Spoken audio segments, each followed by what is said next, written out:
WPBF 25 is owned by the Hearst Corporation. Hearst owns media properties around the world, including television stations, newspapers, and magazines. And for 20 years, Bob Danzig was the head of Hearst newspapers. Now, he is living here in South Florida and working on some new and exciting projects. It is so great to be with you, Felicia. We got a few minutes before the show to talk about everything you've done and everything that you're looking forward to. This has been your latest work, The Hummingbird Effect. Talk to me a little bit about that. Well, the book was born out of my teaching a course in New York City called the Confidence Course. I was looking for a venue to include those tools to enhance confidence. I tumbled across the idea of a fable.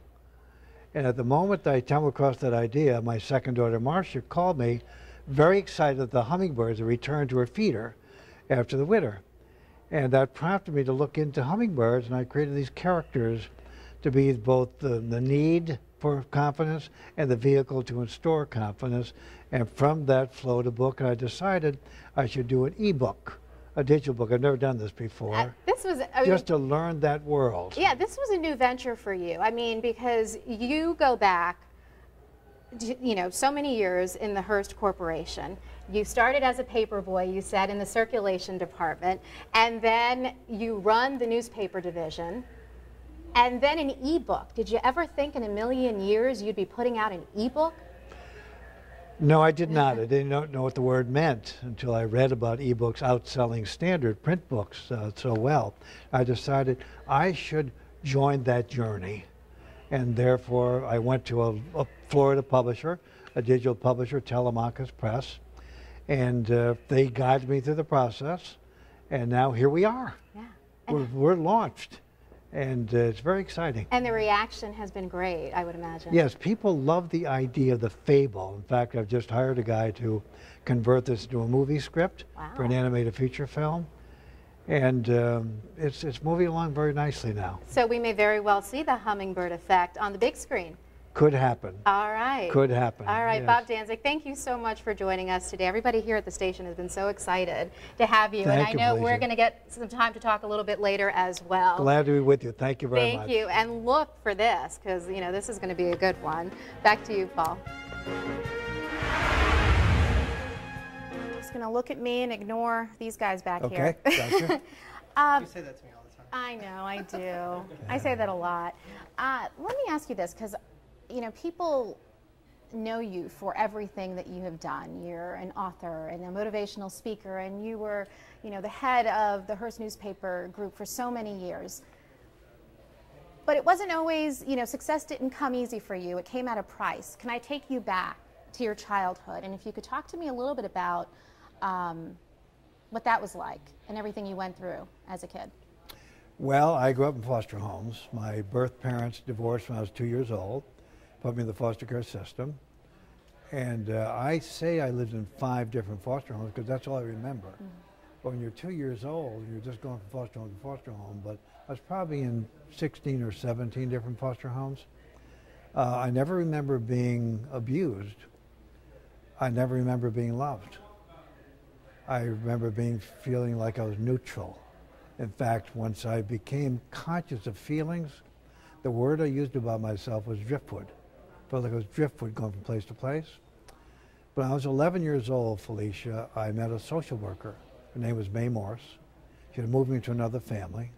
At the end of our little discussion of where I was going, she reached over, she took my hand, and she looked me right in the eye, and she said to me, I want you never to forget, you are worthwhile. Nobody ever said that to me before. And she repeated those same words every time she met with me during the next year. She was my social worker for a year. So the words "you are worthwhile" became a tattoo in my spirit. They lifted me to have a sense of being a person rather than being driftwood.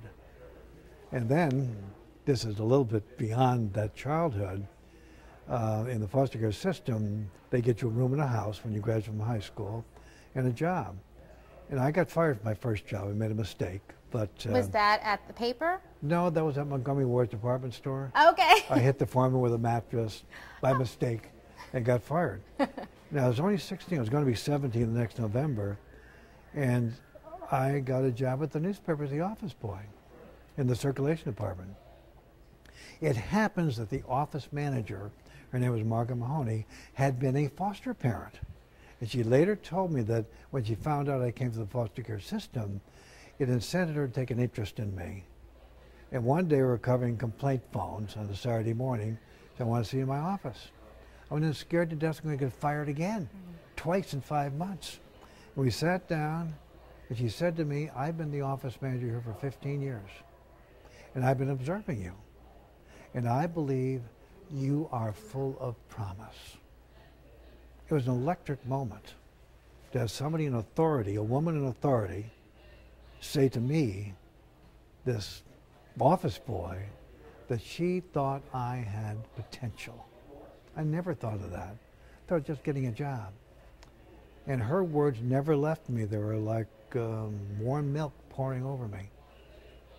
And they've defined everything I've done in life. Those two women, those 8 words gave me what I came to know was a sense of confidence that I never had as a child. I had no reason for any faith in myself before those 2 women crossed my path. And with that newfound confidence, you then took that and realized that you did have that potential, and you strived to work to that potential, and it ended up in a career in the newspaper business. From that first job, you kind of climbed up the ladder, didn't you? Well, you're right. After that job as the office boy, 19 years later, I was the publisher of that newspaper. We had 1,200 employee colleagues. And 7 years later, I was in New York running our company, which I did for 20 years. The interesting thing is I never stopped hearing their words. They were like a lubricant in my career. And I think that most people have some echo in their minds of something that either discouraged them or lifted them. If you can find a way to erase the discouragement and embrace the lifting, it enhances your confidence. To this day, I can't quite believe what happened to me. I really can't. But I listened, I let those words in, and all I did after that was seek the next opportunity. I worked my entire life and never thought about money. Never asked for a raise, never thought about it. I thought about what's the next thing I can do. Frankly, I still think that way.